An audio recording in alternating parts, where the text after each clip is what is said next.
Na mtazamaji, na sasa tuelekee viwanjani. Timu ya taifa ya Kenya mpira wa vikapu ya wachezaji watatu kila upande imeanza kampeni yake katika kundi B kwa kichapo dhidi ya Singapore katika mashindano ya Jumuiya ya Madola huko mjini Glasgow.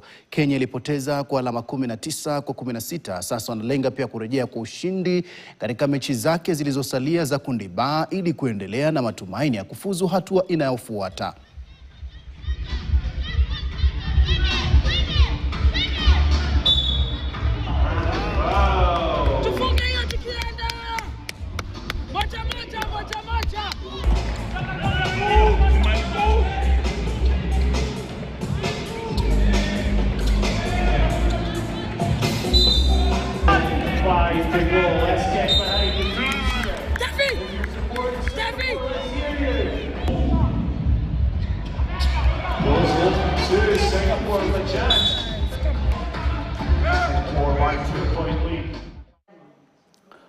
Na mtazamaji, kwa taarifa hizo za michezo ndipo nakamilisha taarifa zetu za KTN leo wikendi Jumamosi.